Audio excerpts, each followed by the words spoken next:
Hello, everybody. This is, and good evening, of course.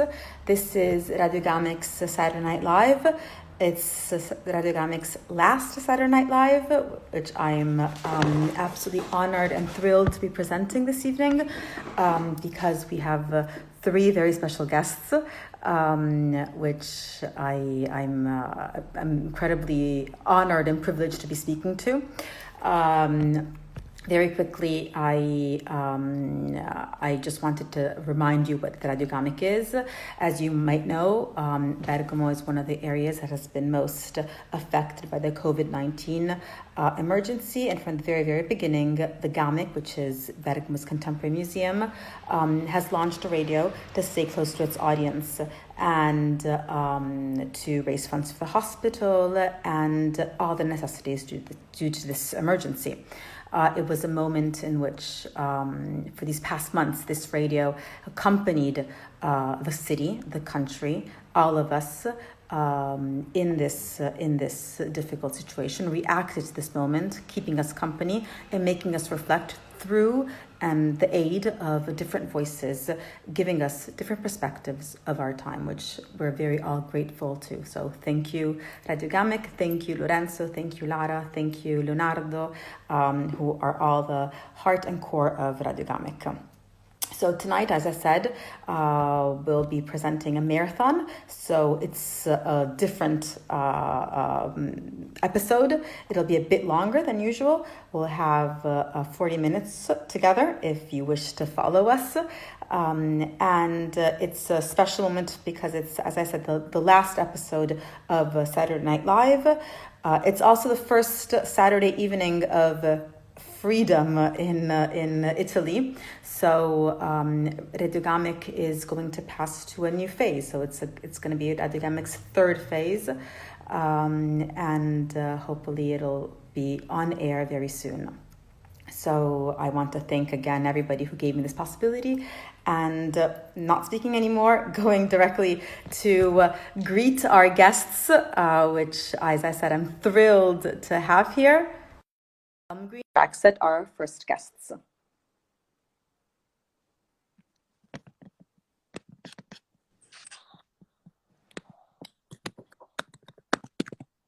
Hello. Hi. Hello, how are Hi. you? Hello, how are you? Good, how are you? Very good, thank you. In Berlin. Yes, yeah, in Berlin. And it's your first Saturday night free as well, or you've had already some freedom in Berlin? There was a little bit more freedom from last Friday, where restaurants open again till 10 p.m. in the evening at least. We've been comparably lucky in Berlin that we have been able to be outside and walk, in the parks, exercise, and be at least two people together. But yeah. And even last weekend we could open a show in Berlin, which was amazing. It was a sense of normality somehow. Well, it was an opening with very few people, and people have to sign up for a time slot to go to the gallery, which is not so bad for the exhibition because you can only be 3-4 people at a time seeing the show, which is actually perfect condition for the exhibition. Exactly. That was one of my first questions.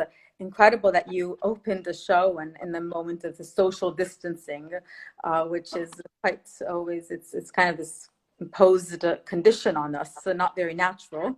And it's a show that's called Short Stories, if I'm not mistaken, at Koenig Gallery, in which you actually also, one of the main themes is this human relationships, let's say, and how you deal with them in this exhibition. So one of my questions was, we see in this exhibition there are these 3 isolated subjects, which you'll probably tell me more about,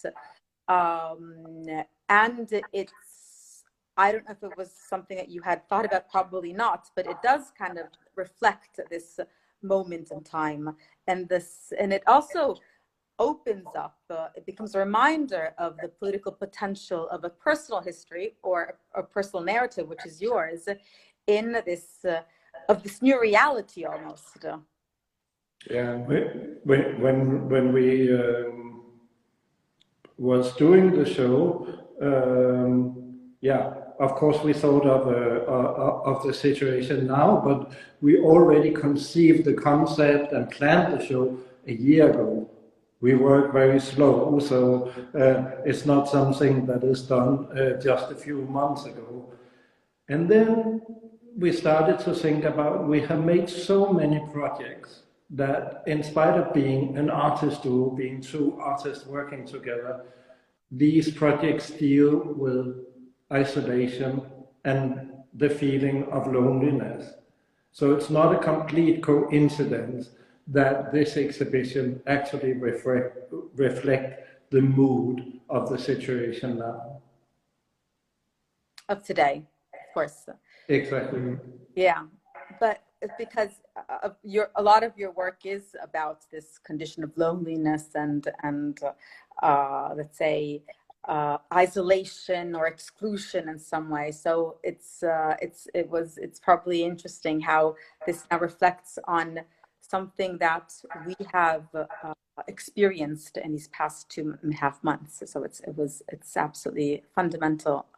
Probably we can't, at least from Italy, we can't take a flight to come see the exhibition, but thanks goodness you posted some videos on the exhibition, so we were all able to kind of enter virtually and digitally and in the room, which isn't the same thing probably, but at least gives us some insight.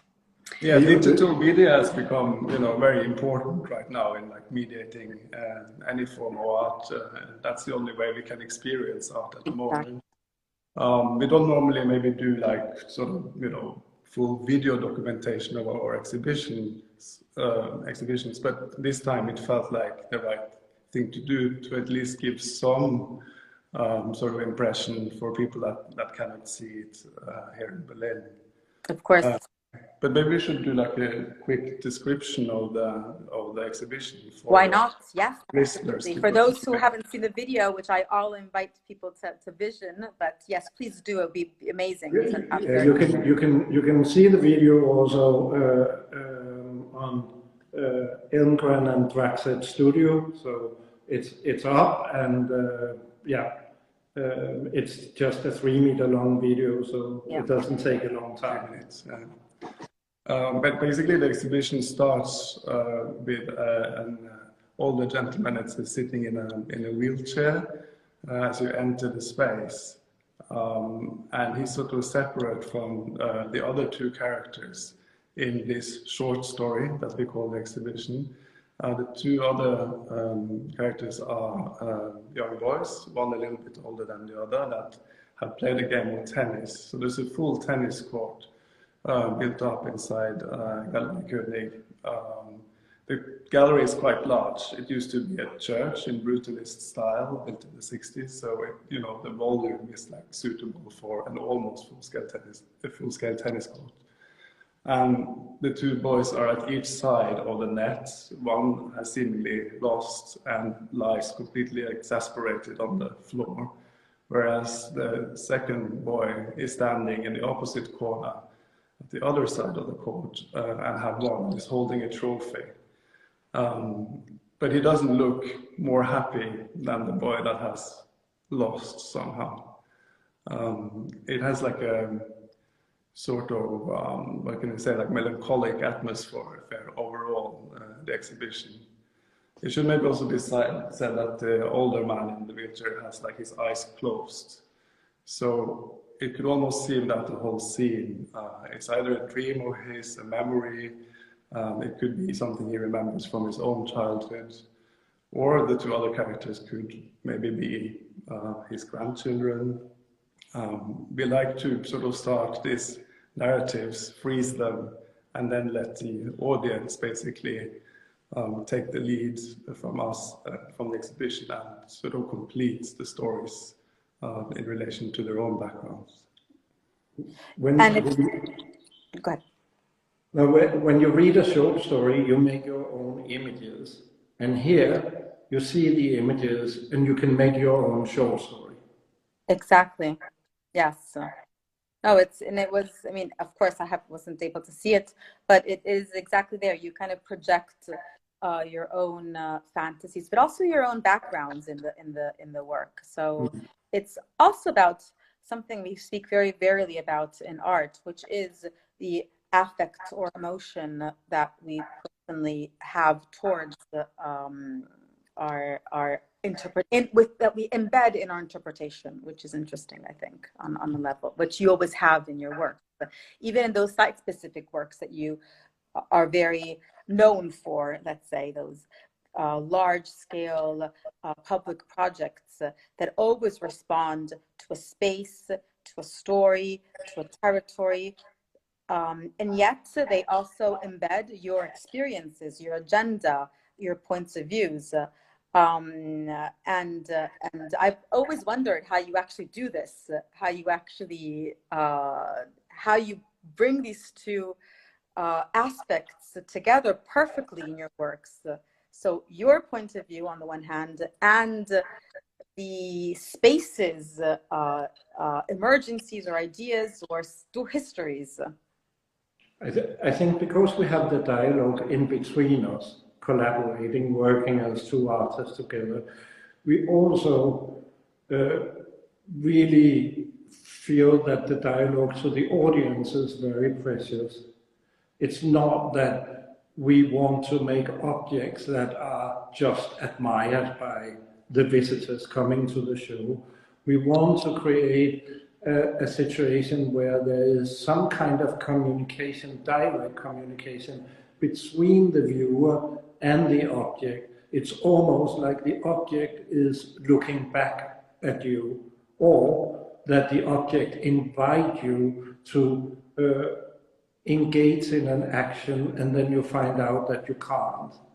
So for us, the audience is really important, and I think that also has to do with us starting out with performance art. Yeah, absolutely. And this you made me, when you spoke with objects, I continued thinking about your powerless structures, which are always investigating a different aspect, responding always to a specific situation. Now I'm kind of going back in time here, because within the spirit of Radio GAMeC, it's interesting to kind of relate to this present situation. And something that came back to my mind was a show that I saw when I was quite young in the UK, which was The Welfare Show. In which was an investigation into the welfare model within kind of the world, the Western world, mainly the Western society. And visitors were asked or invited to consider power structures, including the many things like economic disparity, healthcare, immigration, travel, or prostitution, or the police state, and the role art plays in society in these cases.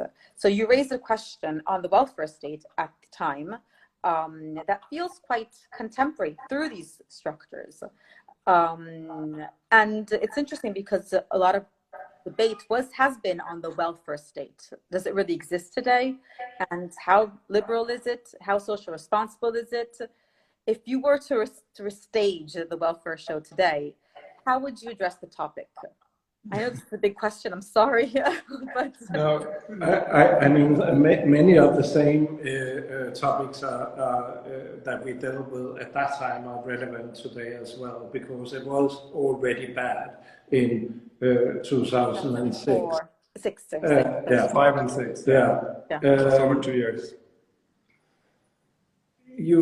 At that time, you had the New Labour. You didn't have the British Conservative, the Tories, doing their austerity politics, but you had the New Labour that kind of took away the identity of the working class. Like, they made a society where everyone kind of got swarmed into a neoliberal thinking by buying their own little property and get the illusion of being part of the middle class. So instead of being working class, what you would be before, with a certain pride and culturally pride attached to it, you would suddenly just be the shitty end of middle class.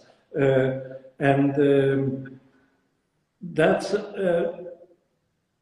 kind of evolution that has continued and exaggerated in the past year, where people really have become poor, but still you don't have the real class struggle. You can see Boris Johnson, who is one of the worst symbols of that kind of politics, got voted in by the working class in northern England for a big part. So the kind of dissolvement of the welfare state has been going on and has now come to its end. So you can't even speak about the welfare state today. I think if you speak with teenagers today, they don't even know the term. No, I think they don't know what the welfare means. I have cousins that are more or less in their teens, they're in 15, 16, and they have no idea what welfare means. No, they don't know. Absolutely. So. Like what one of the main works in the welfare show was, patients being, it was wax figure, but it looked very realistic. Patients being left in hospital beds in a corridor. There was no room for them in the hospital ward. And when you think about the situation now, in the time we've just been through, and the proof of the damage of the cuts to the welfare system and to the health system, it's kind of crazy.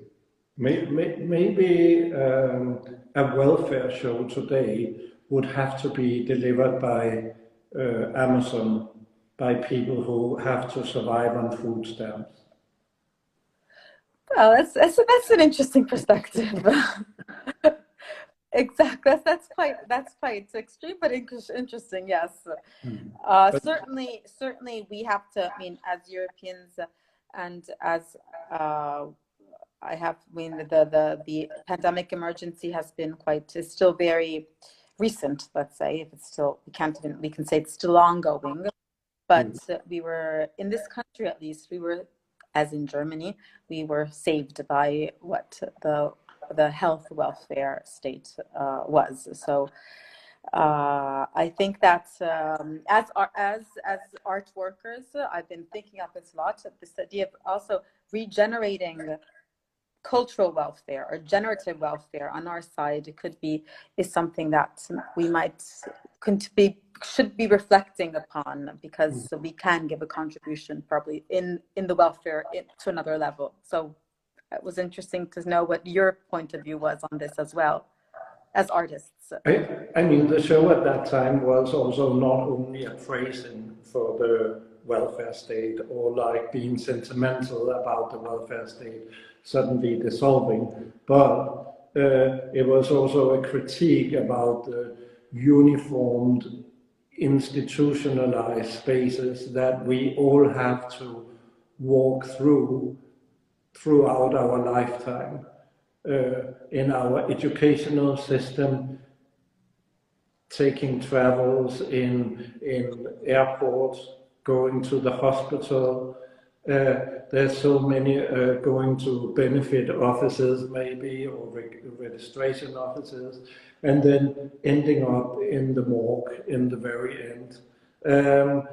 Like, there are all these spaces that we have to walk through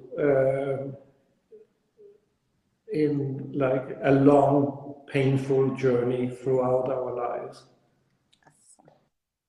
And we were also talking about all the control systems that are around this system, especially coming from Scandinavia. That was a very monocultural society, at least when we grew up there and lived there. And we could also see like the sort of dangers of having like such a strongly controlled society.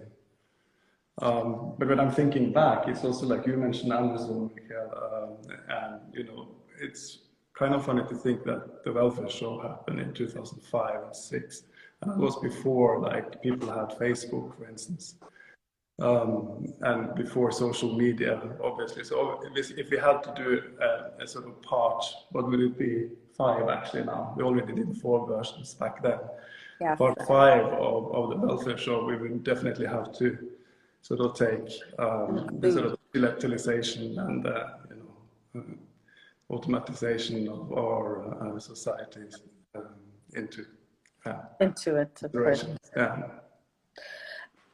And going back on that, on the idea of the social media as a let's say a infrastructure, but also as a system of control in one sense, something that has and I'm taking this from a bit of a curve here, but something that has it's been very present in these past months in our lockdown in each of our countries, okay, and social media or social platforms, not social media, social platforms that delivered culture, that say saved some of us, at least those that were interested, from the consequences of this lockdown, or these lockdowns, because everyone had their specificities.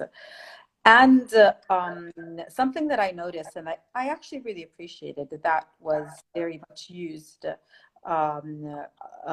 was the tool, the structure of irony and critical humor that was also used as an act of resistance to a certain extent. You use humor quite often in your work, let's say.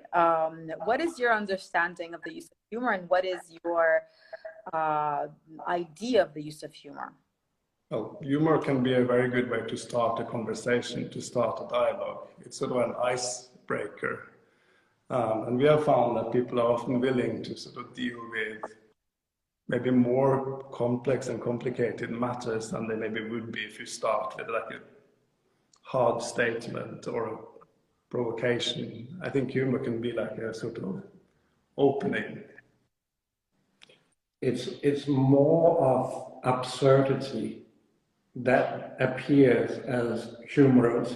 I mean, the absurdity of Beckett plays that are quite enjoyable and humorous in their black humor.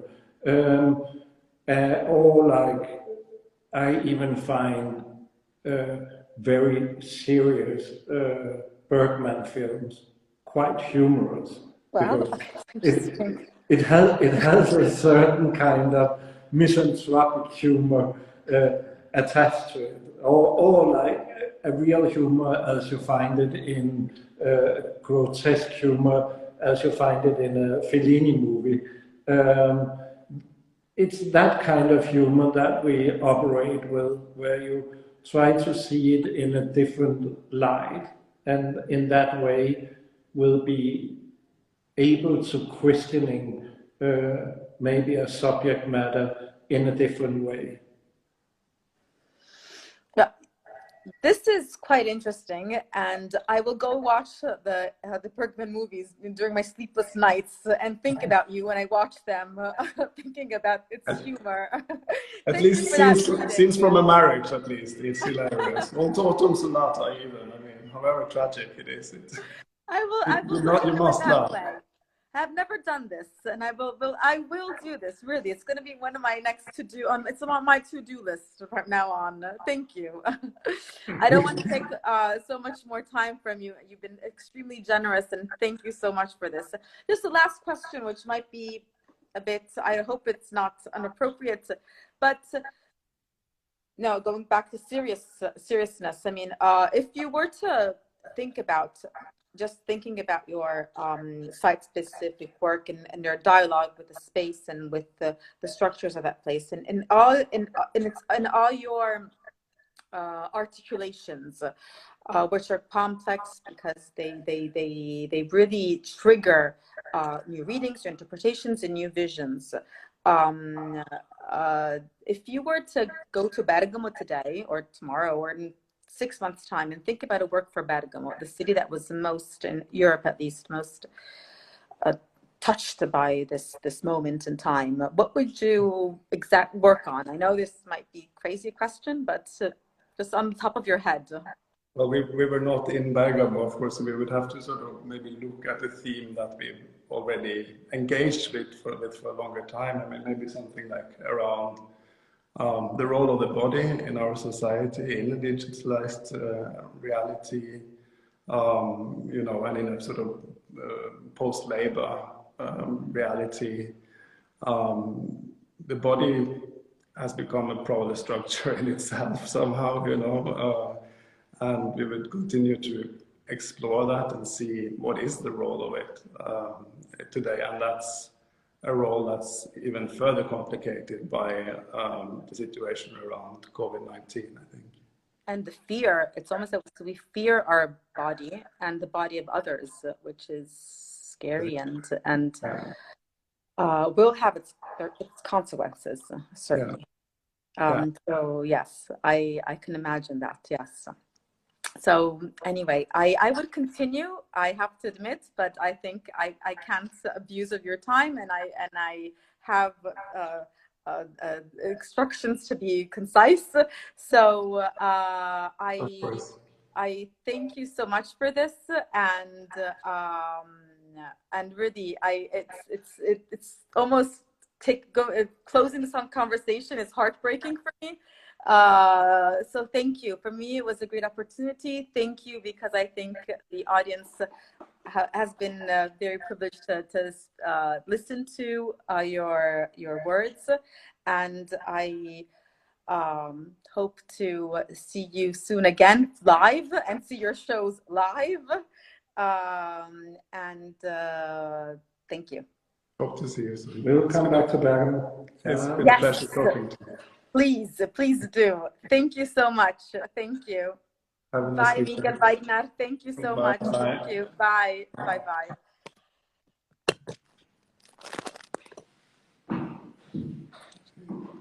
So our next guest is Jeremy Deller. Jeremy, if you're online, I'm going to connect with you. See, here you are. So great.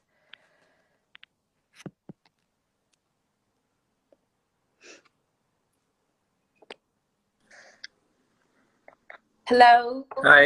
Hi, Jeremy. How are you? All right, thank you. Thank you so much for joining us. As I wrote you by email, for me, this is an incredible opportunity. Thank you. I've been a fan of your work, and I've seen all of your videos probably. So it's amazing to have you, although with a screen in front of us and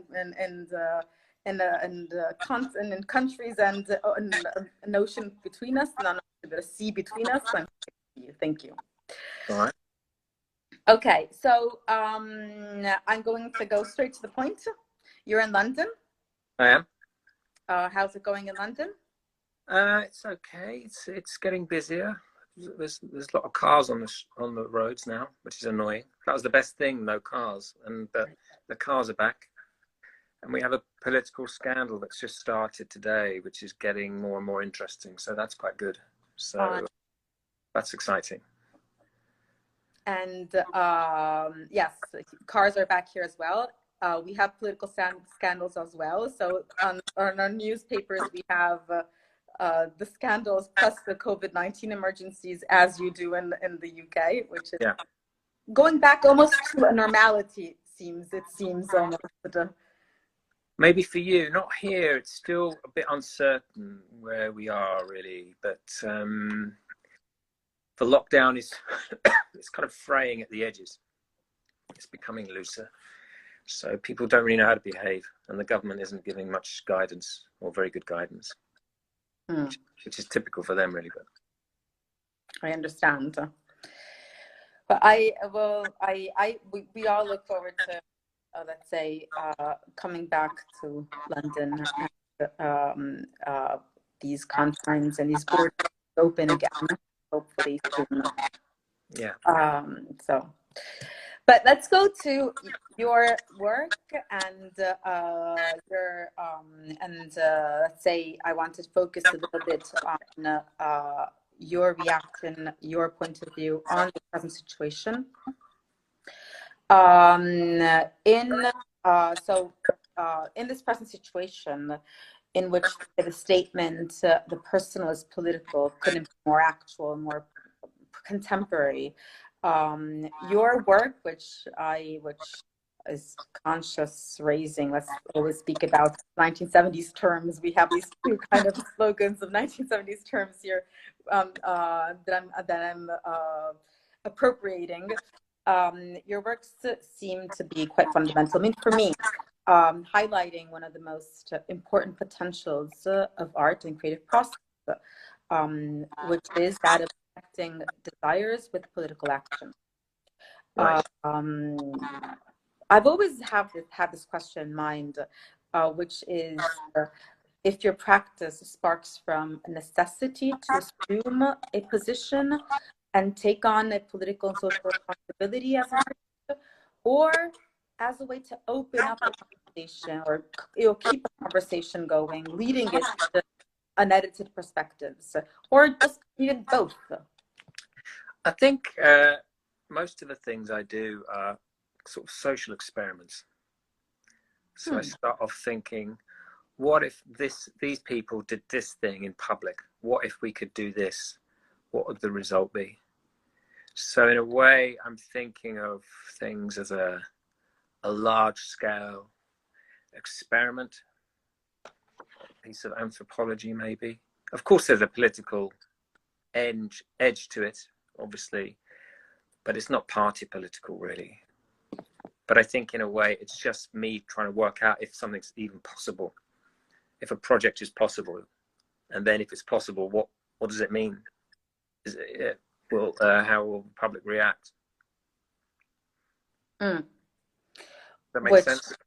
No, totally. Also because it's part of the whole thing, and it's the reaction. The public is part of. The public, the reaction is the work in a way, and the public often make the work, and their reaction is the work as well. So that's very important.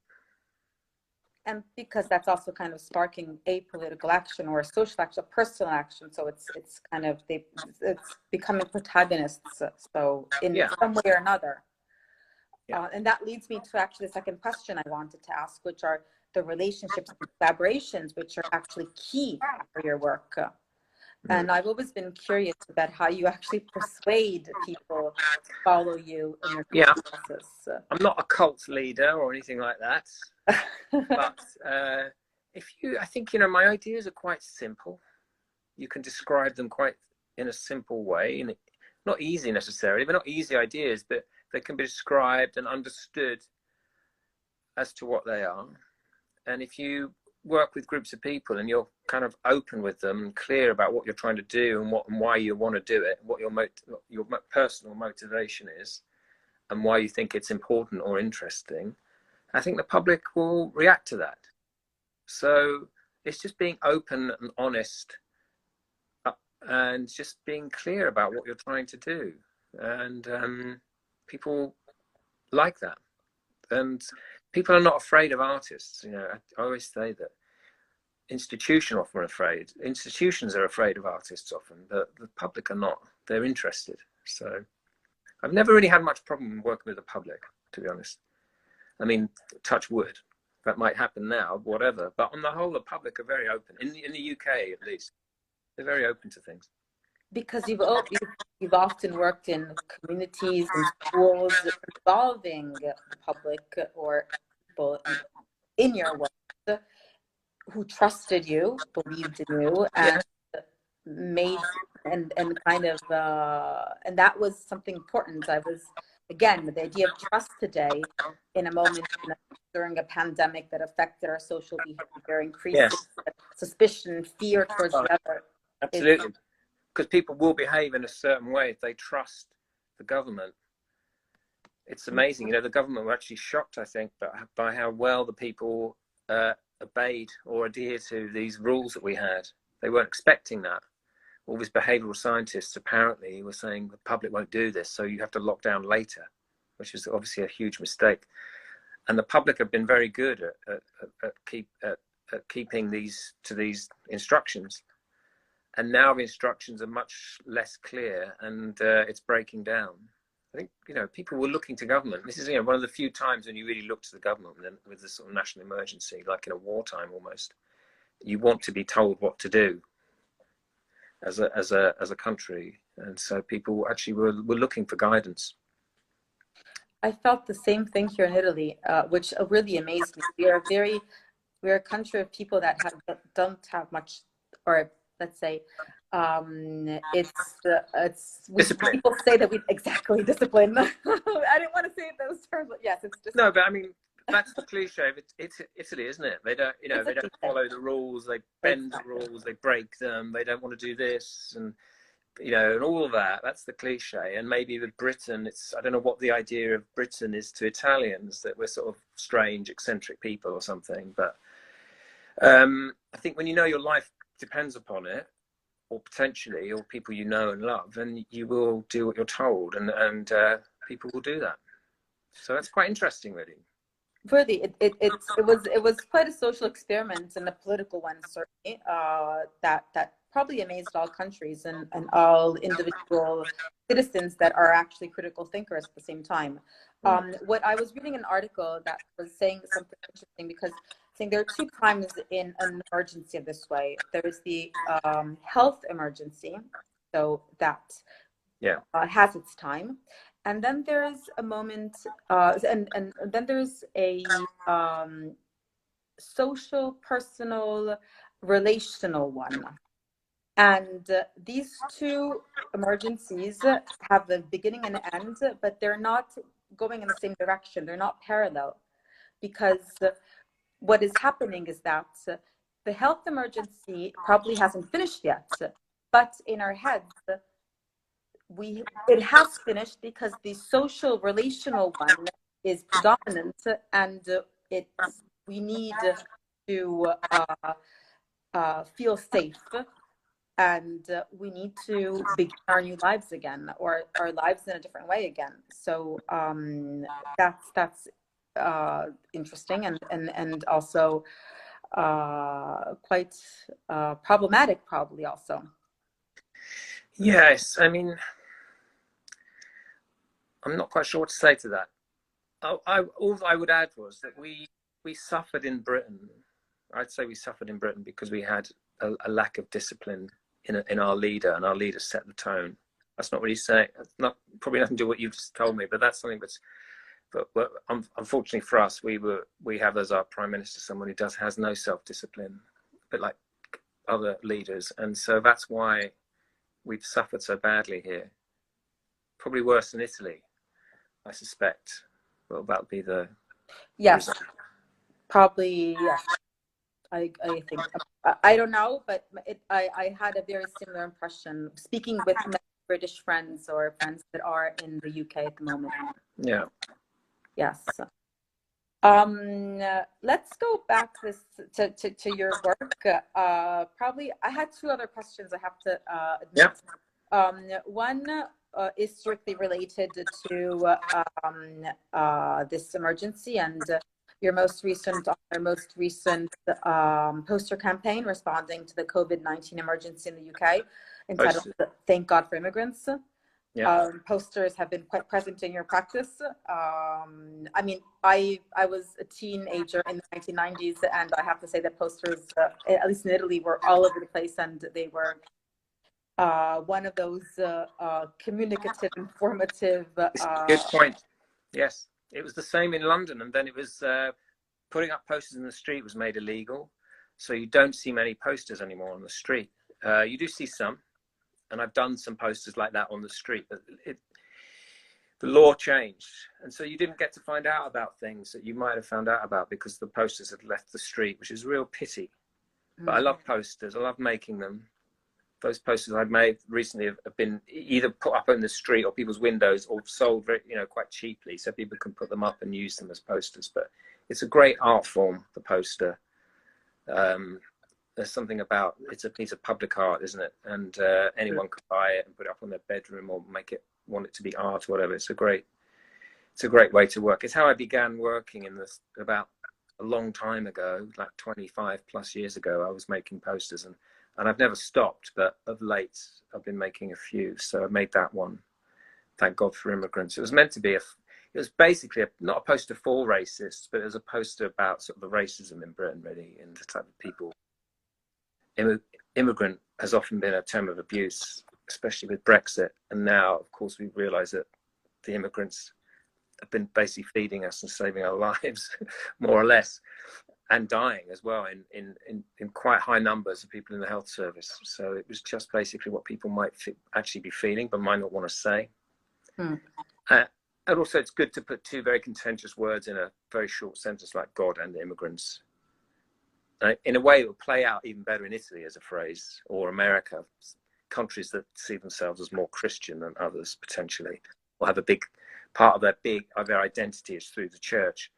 It's not really the case in Britain. The church isn't really that powerful or part of our identity. It's not as important as many other things. True. What you just said, I hadn't touched me exactly. I was thinking about the immigration and the gratefulness for immigration and labor. But the idea of God and immigration is quite interesting because it opens a lot of perspectives. Also, the Bible is full of immigration, isn't it? Exactly. Full of people wandering around trying to get into countries or areas and endlessly moving about and putting themselves in danger, and tribes and whole nations on the move. So the Bible is absolutely a tale of immigration. Even Jesus and his story, he's moving around, isn't he? So he's and his family. So it's not new. It's not a new thing. No, but that opens up on another argument, another issue that in which we can kind of describe new words. In the Bible and now, it's a way of avoiding genocide, isn't it? That's the bottom line with a lot of immigration. It's that or death. So that's why people do it. Exactly. But anyway, as a term, I spent a lot of last year filming and being around people with very far right views. I made a film called Putin's Happy about Brexit. And so I had those people in mind almost. And I just wondered with these people that I was hanging around with, these white, elderly racists on the whole, if any of them have died or if any of them have had their lives saved by people who weren't born in Britain. And it's probably likely that some of them have, the ones I was hanging around, just because they were old and not in great physical condition. And so it'd be interesting for me to revisit that. Not that I would, but I'm sure that's the case. Absolutely. Absolutely. And did you see these posters hung on windows? Or I've seen pictures posted. I mean, I did another poster which is on the streets. It's on the streets near where I live. A big black and white poster just says "Tax avoidance kills." It's a very kind of banner headline, a very kind of blunt hammer sort of an idea. But I think after this finishes, whenever that may be, there have to be so many conversations about so many different things, and a conversation about that very boring thing called tax will be one of them, I suspect. Probably. Well, that's not that boring. Absolutely. No. One of the other conversations I think that will probably come from after the pandemic is the idea of community, of course, in all its different aspects, an awareness of the idea of community, being local probably also, and emotional. Talk about emotions, though. Sorry, I couldn't hear you. Talk to an Englishman about emotions. Don't talk about English about emotions. No, never. You know you won't get a response. But your work. I'm joking with you here. Don't worry. But you're speaking with a Roman here. Which is a Roman is a South Italian, which is a lot about emotions. I know. It'll never work between us. Or maybe it will, because we have this opposites. No, but I do think that you speak about emotional community in your work very often, in different ways and in different matters, and certainly even just working with or dealing with music, which is part of your work. Maybe that's how English people process emotion, through music, rather than talking about it. So effective in bonding through music and I art. think so. I think this is quite an interesting point. I never really thought about it, but I think maybe through music, that's how men communicate with each other, with their emotions. Maybe men of a certain generation. I think younger people, men, are more interested talking about sort of mental health and all these issues, which should obviously never be spoken of. But I think you find that there's music is a way. When I meet up with my friends, more or less all we talk about is music. And maybe we're talking about other things without realizing it. Well, it's a tool that opens, that is, let's say, I don't want to use the word popular. Sorry. No, it's like art is a way to talk about. It's like art, exactly. Because certainly. Music is something that is much more embedded in our everyday life in a mass way. Art probably still isn't, not completely. No. But music for people of my generation, my age, without going on too much about it, it was very, very, very, very important growing up. It was almost all you had, really. That's how it felt. So if your friends felt the same, then it's still really important. So that's why you talk about that more than anything else. It was like everything to you, music, being British and growing up in the 70s and 80s.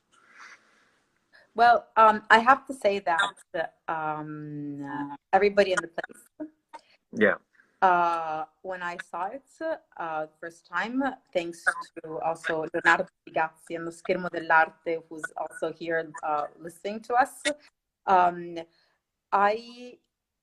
it was as if nothing changed. It was so present.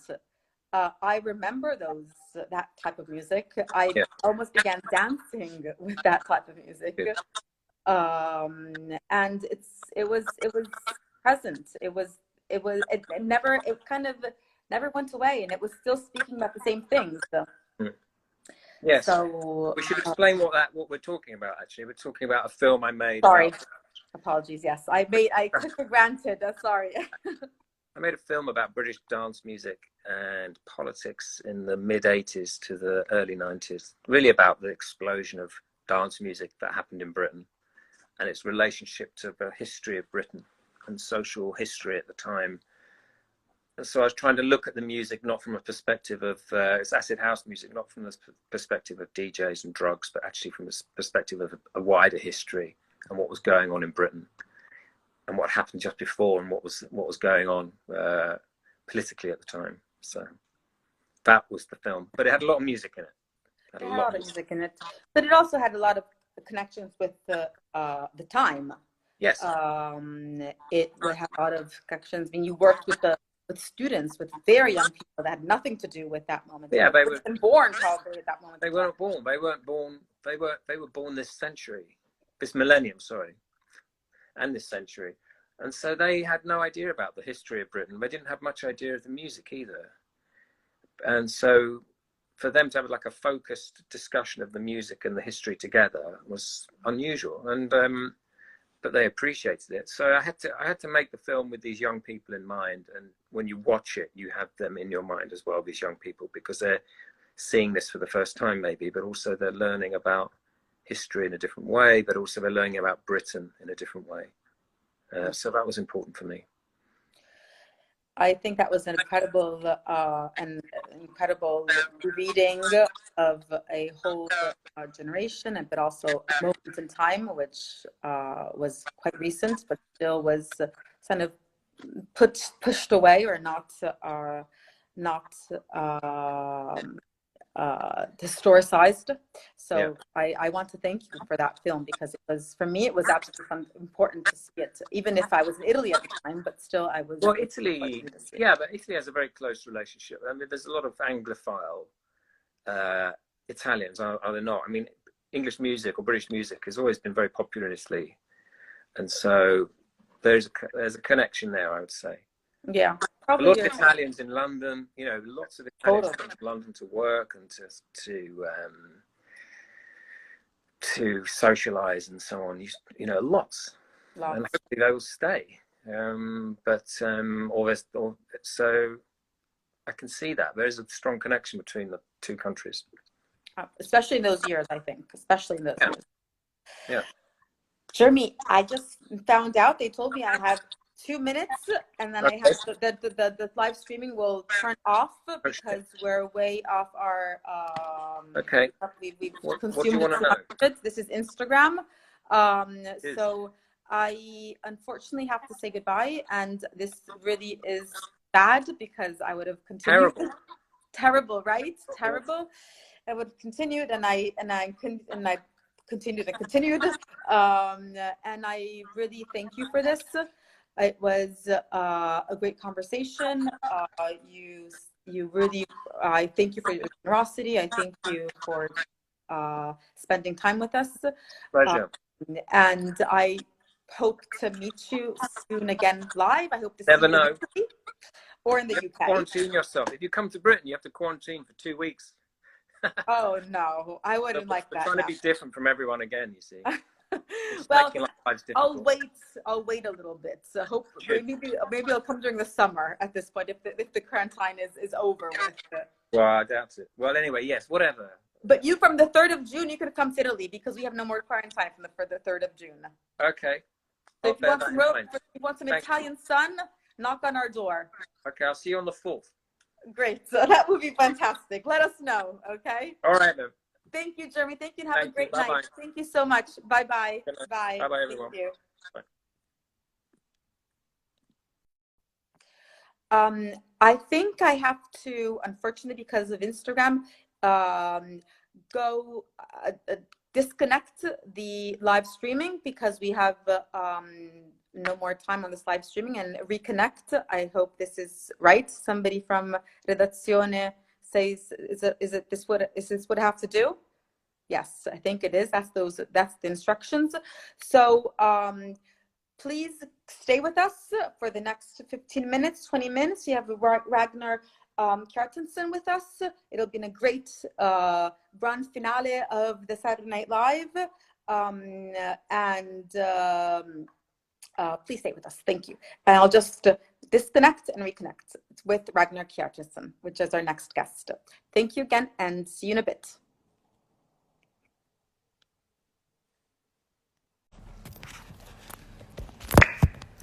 Hello, we're back. Again, this is Saturday Night Live, and we just finished two conversations with Elmgreen at Dragset and with Jeremy. And now it's time to connect with our last guest, who is the Icelandic artist Ragnar Kjartansson. Again, absolutely happy, amazed, and privileged to be in touch with him. I'm looking for him online right now to see if he's connected already. Let's see if he's here. Not yet. This is, as I was saying before, for those who just connected with us now, this is our last Saturday Night Live, because Radio GAMeC is going towards a new phase, a new moment in its history, in its time. And it's also the first, as I was saying, night out for many Italians. It's the first Saturday night in which Italians are finally free to go out, even just not only to have a walk, but to reappropriate their time and their social with safety, of course, and cautiousness with their social life. I'm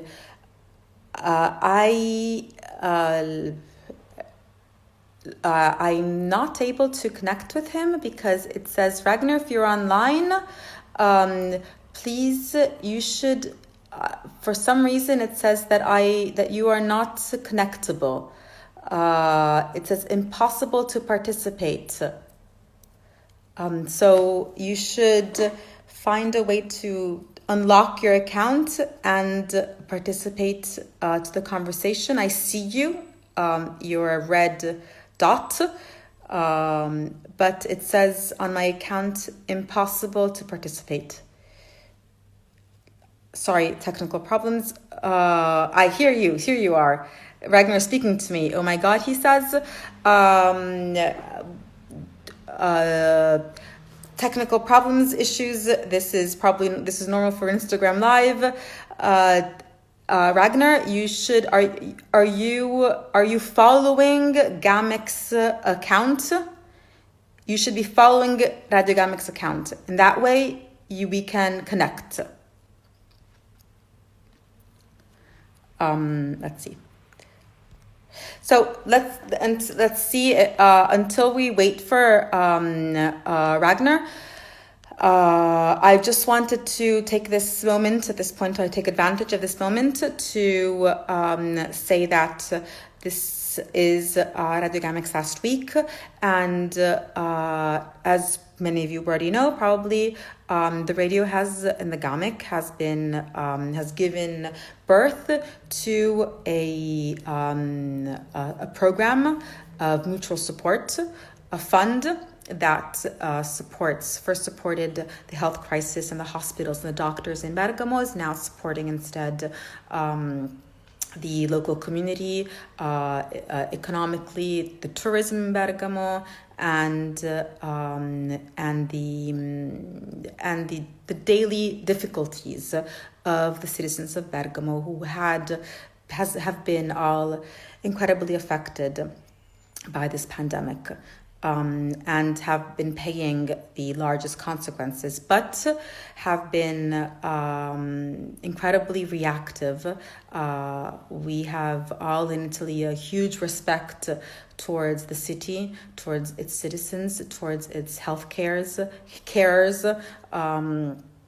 and towards its institutions, because they have been a great example of responsibility, reactiveness, and community. And the radio has played a huge role in this. Again, I take advantage of thanking Lara Facco, of course, Lorenzo Giussi, the director of GAMeC, Leonardo Merlini, who has been a great example and who's the conductor of Radio GAMeC, and has been quite the soul of it, along with Lara and Lorenzo. So this is great, and it was a great experience for me to be involved in this. Okay, still, although Ragnar, hold on, I see you, but it still says that it's impossible for you to participate. For some reason, I can't click on your account.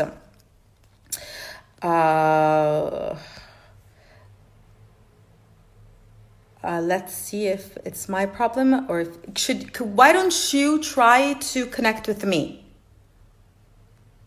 There are two little faces on the bottom of the page, and if you click on those, if you touch those little faces, you connect with GAMeC, and then I will find you. Apologies again to the whole audience. Apologies. Thank you for being so patient, and apologies for this these technical issues.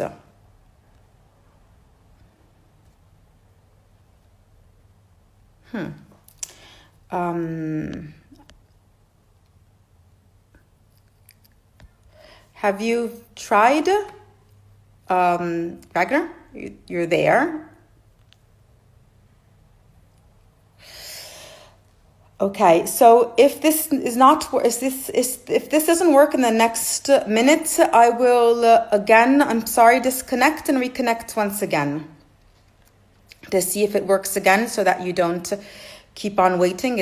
I know it's late. It's 10:30 p.m. I hope you're all at home, and at least with a nice glass of wine and relaxing on your couch, listening to this, and hoping this keeps you company a little bit. So again, apologies. I will turn it off and see if I connect with Ragnar again. I hope to see you again in let's say 30 seconds.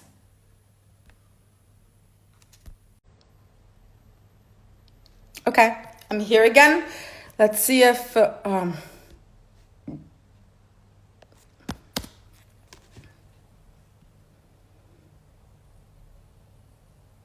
let's see if I connect with Ragnar now.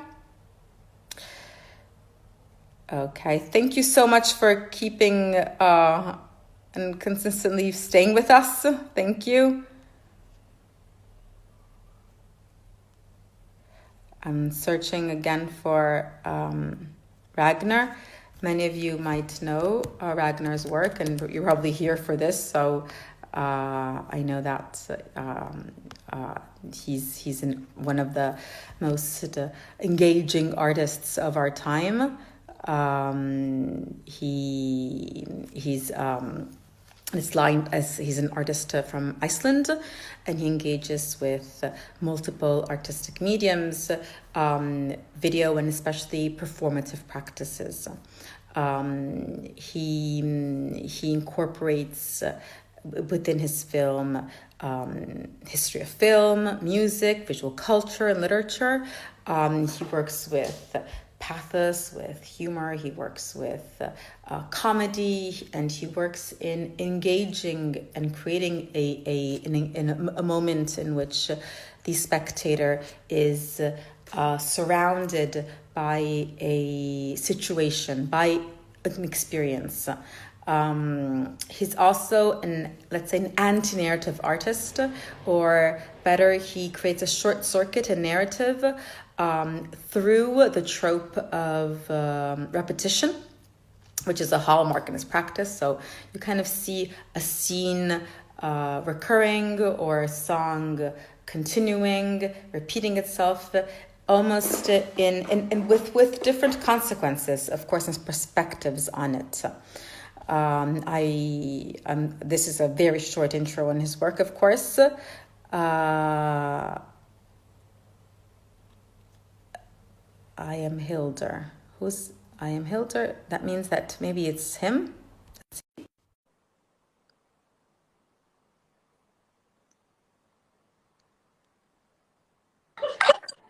Oh, okay. Great. Want some water with me? Hello. It's fantastic. Hello, Hilder. I'm so relieved. I'm very happy. Thank you. This is great. This is my friend Hildur. She Hi, Hildur. sent me. Hello. Hello. I know how this must be. I know how this is like a stress.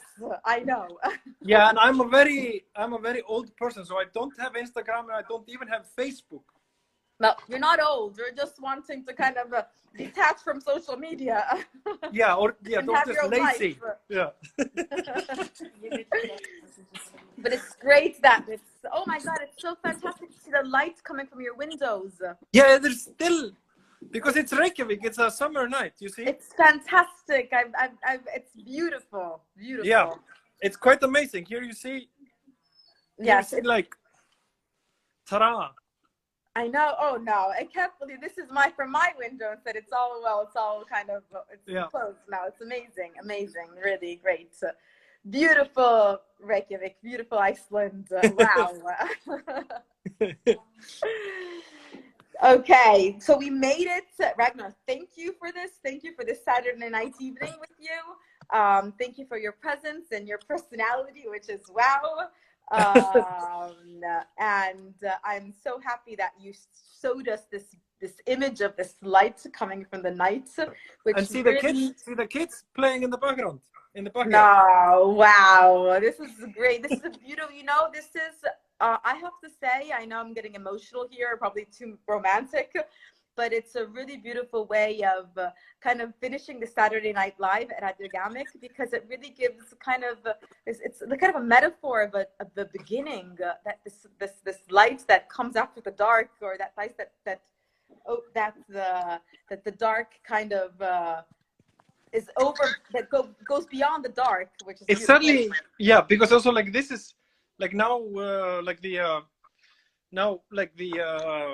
what's it called, like the social distance, like the whole social distancing. Yeah, like Iceland, like here in Reykjavik, everything has opened up, and now and it's both like the first evening since COVID, like where everybody is meeting up, and it's like the first evening of summer, like it's warm and it's summery, so it's like there's a great energy in Reykjavik tonight. Which we feel. Like, I'm in Rome now, but I feel that energy coming from your households and from that window. So it's very strong and very powerful. And I think Italy really needs it. So thank you. Thank you. Thank you for having me on. I'm really happy. No, for us, it's great. I mean, really, it's an amazing opportunity to have you here with all your with all this dimension and all this energy that you're giving us. Thank you. Thank you. So I don't want to take too much time for you, although it seems that you're very active, even if it's 10:30 p.m. But it's it's 8:30 in Reykjavik. So it's 8:30 in Reykjavik. So it's 2 hours before. Okay. Yeah. Okay. But the children won't go to sleep until 12. No, it's summer. Well, that's it. I put my Saturday night, when I have to do the Saturday Night Live, I put my children to sleep at 8:30 p.m. saying bye-bye, go to night, and have a good evening, so they don't enter my room. Yeah, true. So anyway, it's spring here as well, and it's the first night. Have you heard me saying this? It's the first night of after our very long and exhaustive lockdown. So many Italians are actually out this evening as well, and the rebirth is kind of we feel it because it's everywhere, and people really want to engage with it. So I have to say that thinking about the situation today, looking at your work and thinking about this conversation, made me immediately go to your work of Death is Elsewhere, because it's this immersive video installation that's shot in the south of Iceland, in this lava field surrounding the volcano Laki, and featuring these 4 amazing musicians, which I'm a big fan of course. Yeah. And it's a ballad. It's a love-themed ballad, but it's made of, it's concentrated, focusing on nature, on love, and loss. And they're all very important issues, subjects that have surrounded us today. So the environment, the existential, and they're all weaving in this present situation. So this was something. It's not actually a question. It's kind of more of an attitude of a thought that I had, and it's interesting to think about how you can weave this work instead. How you can relate this work to this present situation. Yeah, I mean, this work is very much. It is sort of it's this idea was like to create so this kind of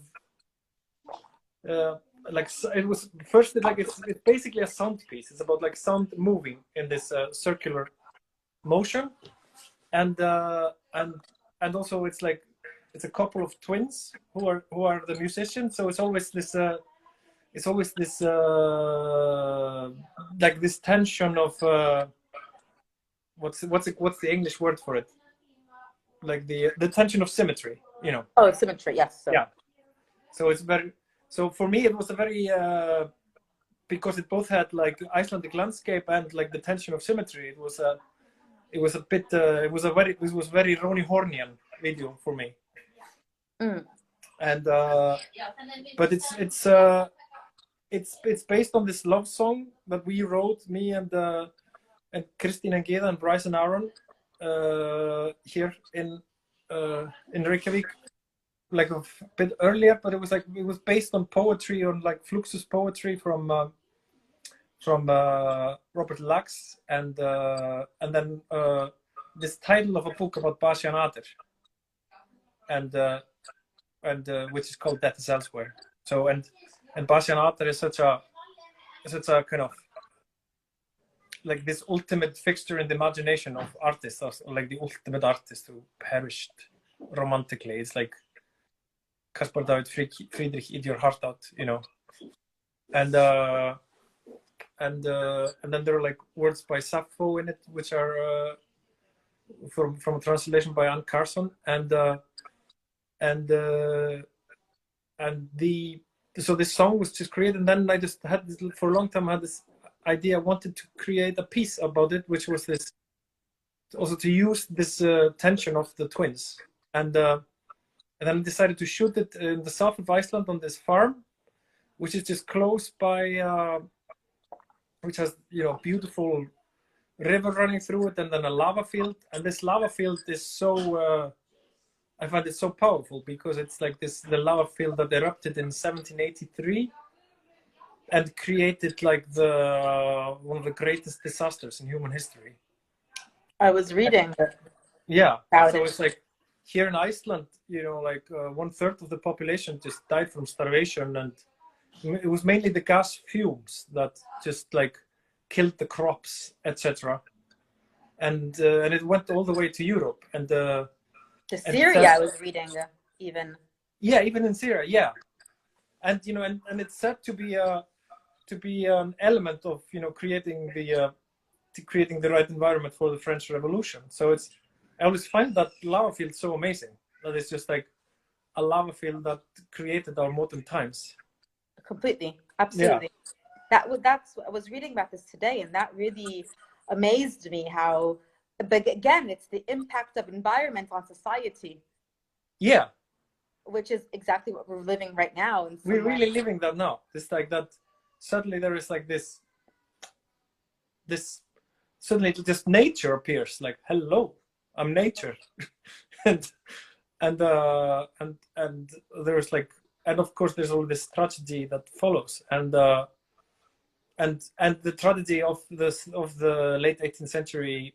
Here in Iceland is still felt, like in that area. They're always like, you still like, this was like this after the fire, and this eruption is just called here in Iceland the fire. The fire. Yeah. And fire is destructive and generative, both though. Yeah, and it was, you know, totally, and so that's also why I thought this environment was so nice, to have this total death and destruction in the background, and of this like lovely kind of love song, and I also really like working with like mega cliches, you know, like, you know, lovers walking in sort of a pastoral setting, and just, you know, singing to each other, and some kind of a, yeah, there are like all these cliches like mounted upon each other in the piece.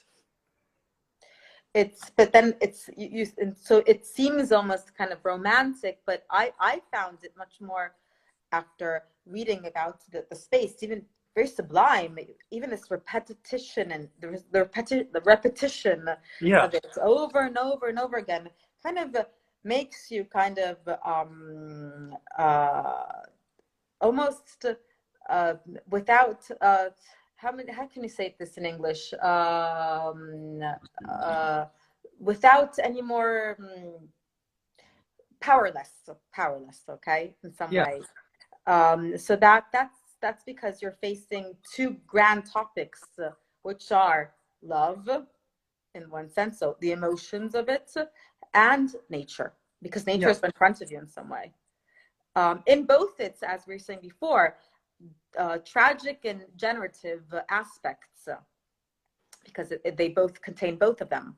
Yeah, absolutely. And there's like, that's why I've always been drawn to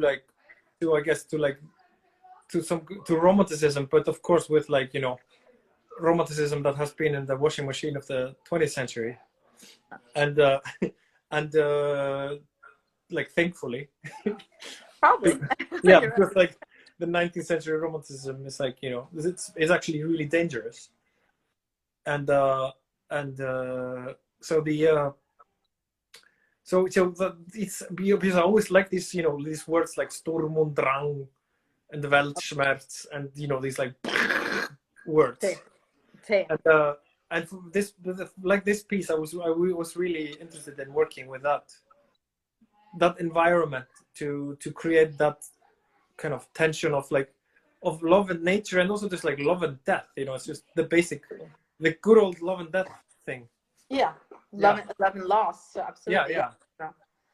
Which again kind of relates to, in some way, in all its really in its whole complexity. I think this work is something that should be probably in each of our cities today, because it does give you, it will be read in a very profound way if one sees it in our cities. I think it's one of those works that should enter institutions probably, or public spaces if possible, so that it could kind of be experienced in its entirety. But since we can't, unfortunately, still populate museums, or we begin to timidly and very on the tip of our toes enter museums and institutions, so we still, in this country at least, can't enter theaters and cinemas, so those are closed and banned since 2.5 months now. But since this week, we can one by one and with masks and everything go in museums, but we're still kind of experiencing culture, especially visual arts, but not only visual arts, also much of cinema and theater and dance within our little phones or computers in these digital platforms. And certainly this has provocatively made us rethink about the possibilities of performance and video art today.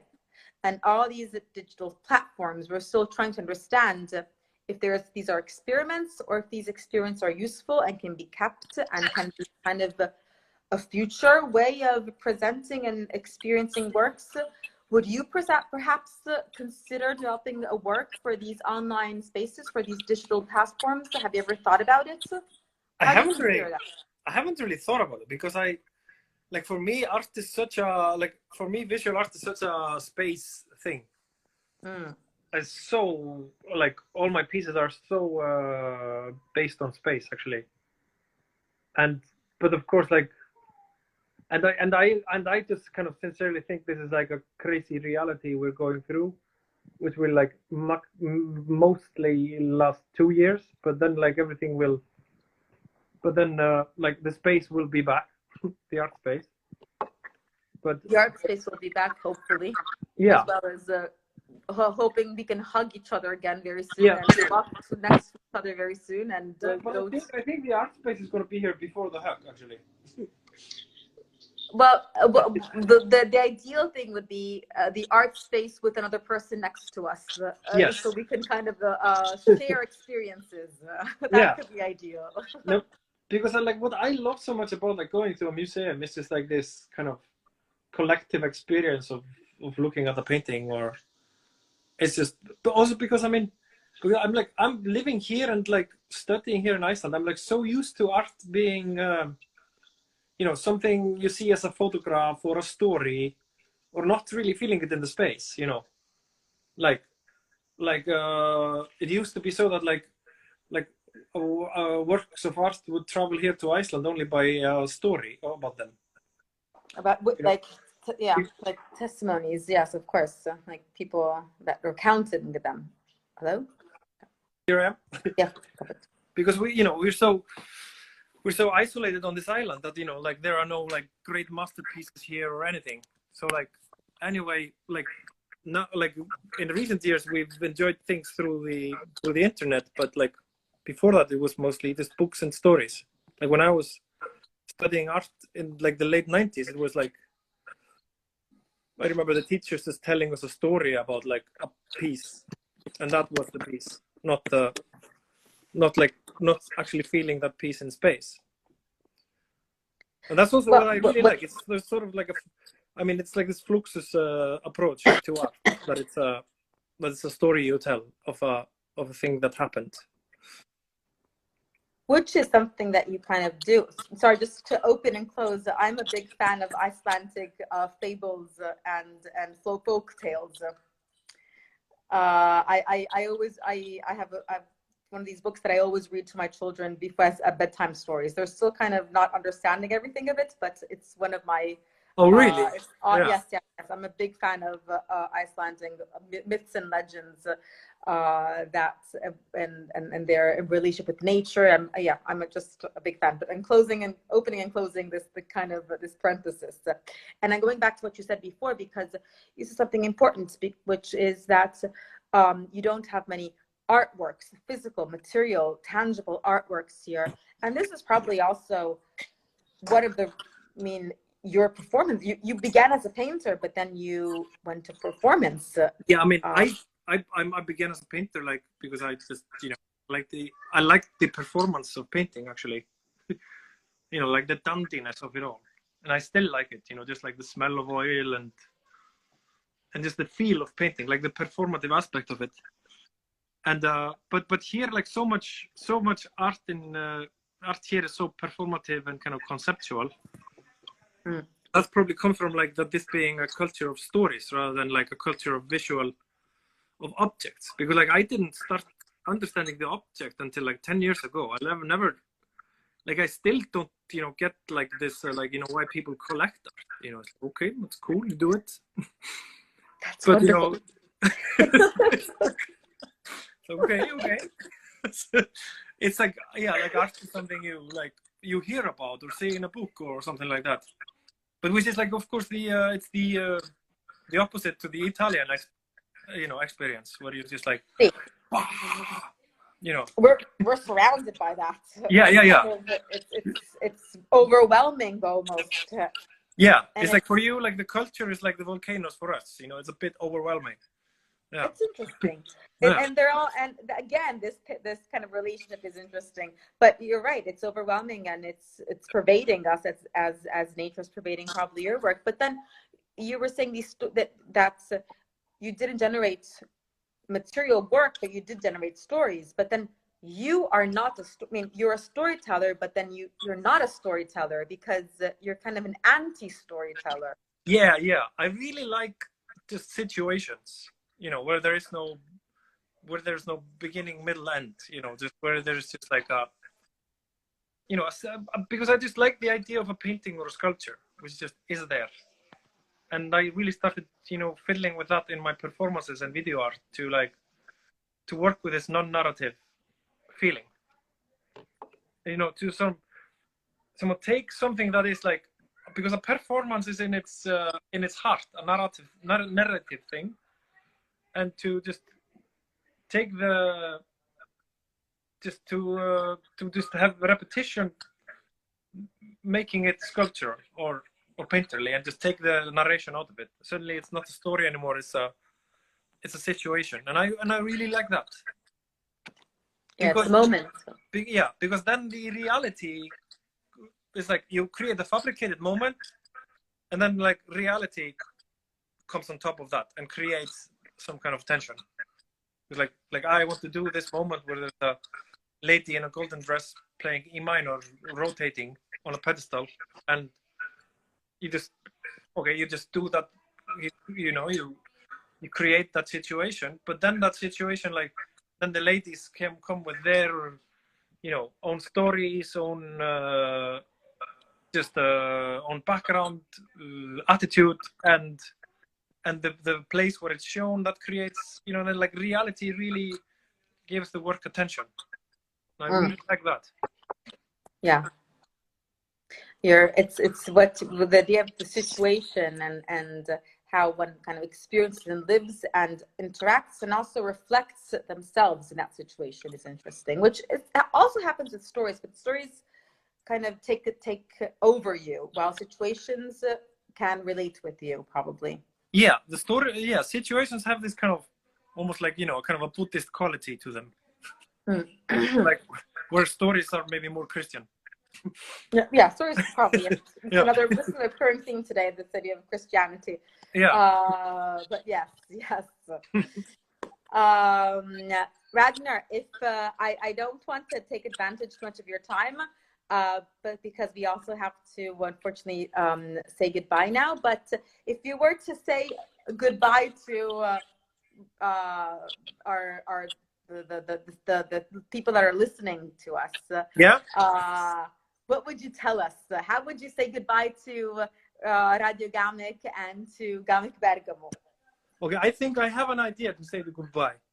You know, I have actually an idea.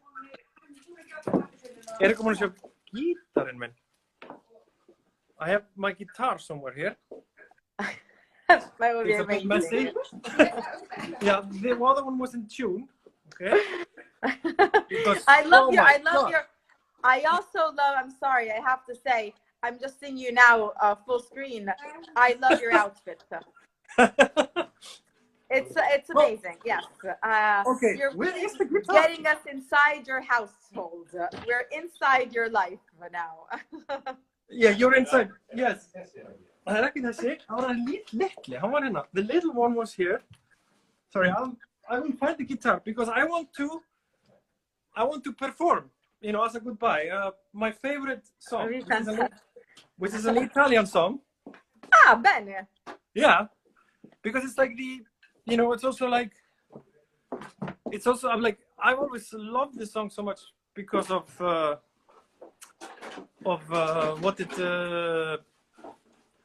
because it's Gino Pauli's Cielo in una stanza. Ah, it's one of those beautiful songs, I think, in Italian musical history. Yeah, and also like, it's the only pop song I know which is about kind of what art is essentially. Like, because essentially art is about transformation of space. And this song is really about transformation of space. It is, you're right. And especially your art is about transformation of space. Very, very, very true. And art is transformation of space, conceptually and formally, physically and not only. So yes, I totally agree with what you just said. Bad connection? No, this is not happening, right? Okay. Yes, you're here back. I am. Okay. No. I hope the connection gets back. Here you are. Quando sei con me, questa stanza non hai più pareti ma alberi infiniti. Quando sei vicino a me, questa soffittola non esiste più.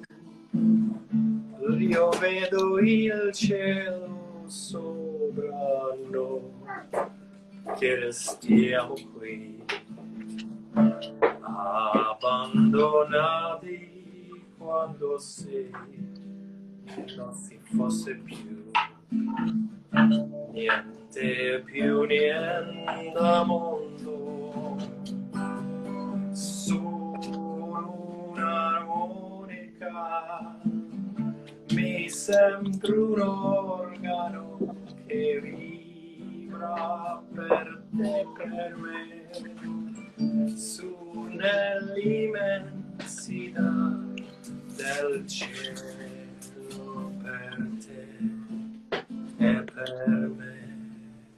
nel cielo.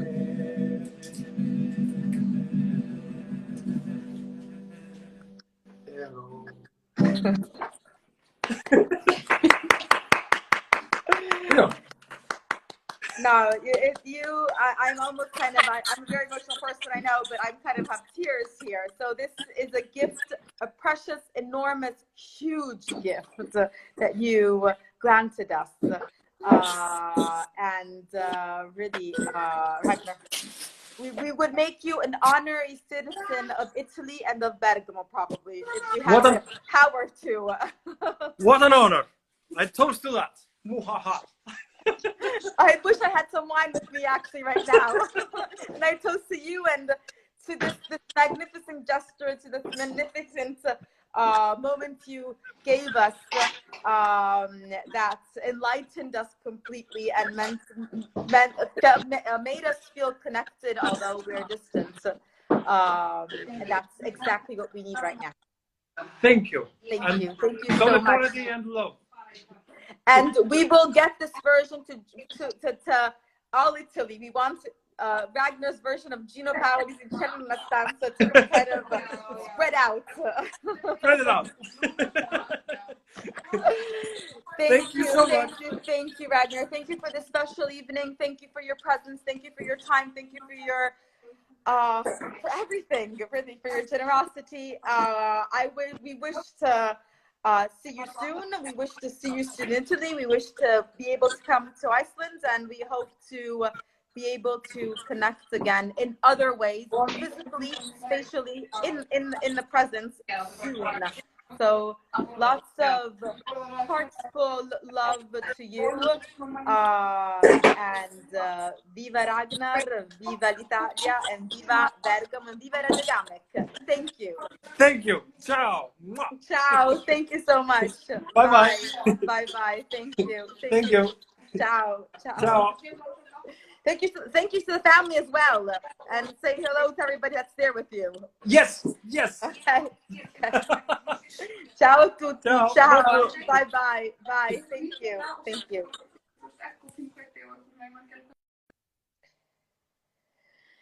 So our very, very special marathon of the Saturday Night Live has come to an end.